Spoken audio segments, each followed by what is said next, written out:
রাজধানীর তেজগাঁও শিল্প এলাকার সরকারি প্রাথমিক বিদ্যালয়ের এক শিক্ষকের সঙ্গে অবমাননাকর আচরণ করেছেন ওই স্কুলের পরিচালনা কমিটির একজন সদস্য।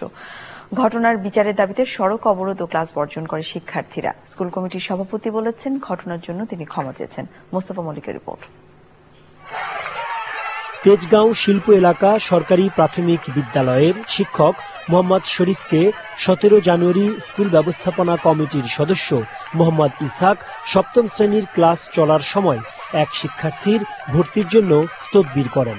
শিক্ষক অস্বীকৃতি জানালে শিক্ষার্থীদের সামনেই তাকে লাঞ্ছিত করেন ওই সদস্য। উনি বলল কেন, সেজন্য ওনাকে বলছে উনি ওনাকে থাবড়াতে স্কুল থেকে বাইরে করে দিবে, আবার জুতা দিয়ে বাইরে বাইরে করে দিবে, এমনকি ওনার ধাক্কা ধাক্কিও করছে ওনার সাথে। আমরা চাই তার জন্য বিচার হয়।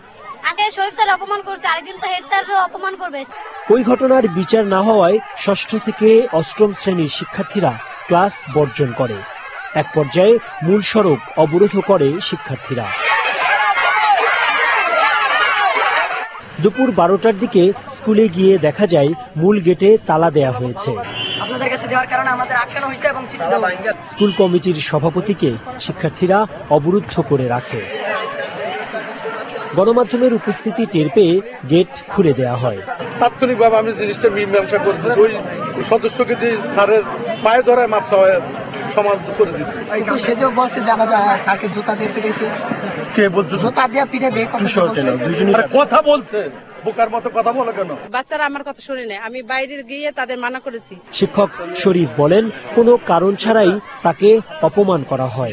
এক পর্যায়ে আমার কলিগের রিকোয়েস্টে উনি বের হয়ে চলে যান। তারপর উনি আবার ফিরে এসে অকথ্য ভাষা গালিগালাজ করেন। ওনার সাথে আমার ওই যে ক্লাস টিচারের কাছে কথা বললেই ভালো হবে, এছাড়া আর কোনো কথাই হয়নি।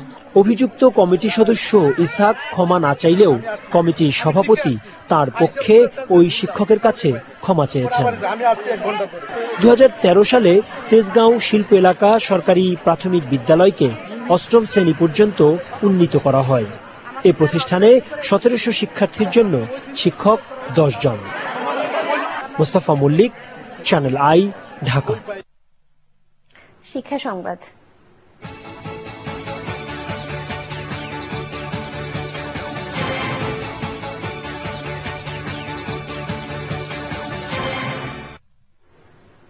ব্যাগ ভর্তি বই বাড়িয়ে নয়, বরং শ্রেণীকক্ষে নিয়মিত পড়িয়েই শিক্ষার্থীদের জ্ঞানের পরিধি বাড়ানো যায়, এমন মন্তব্য শিক্ষাবিদ এবং শিক্ষা প্রতিষ্ঠান প্রধানদের।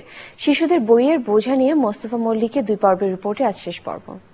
ঢাকার মোহাম্মদপুরের একটি স্কুলে প্রথম শ্রেণীতে পড়ানো হয় 17টি বই।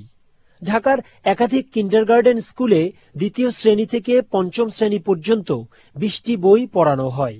সঙ্গে স্কুলের শিশুদের বহন করতে হয় 20টি খাতা, খাবার, পানির পট ও পেন্সিল বক্স। সব মিলিয়ে প্রাথমিক বিদ্যালয়ের একজন শিক্ষার্থীকে যে ব্যাগ বহন করতে হয় তার ওজন হয় 5 কেজিরও বেশি।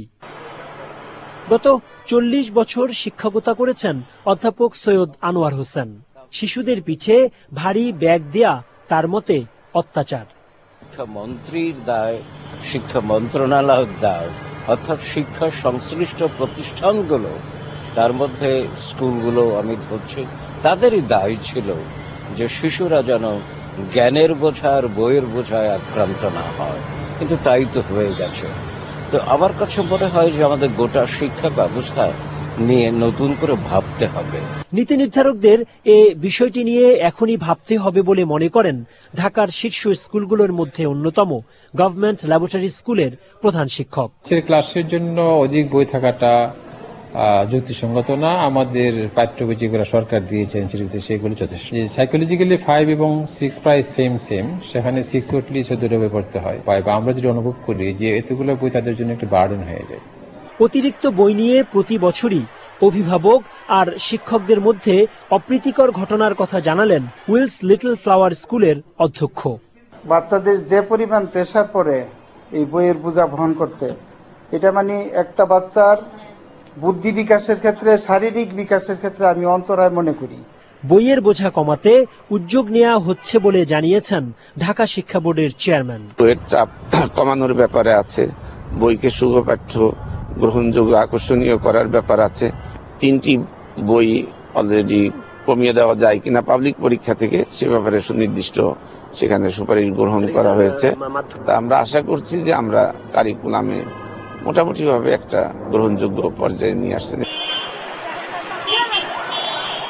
অতিরিক্ত বইয়ের বোঝা মানেই শিশুদের উপর বড়দের অমানবিক আচরণের ঘৃণ প্রকাশ মনে করেন সংশ্লিষ্টরা।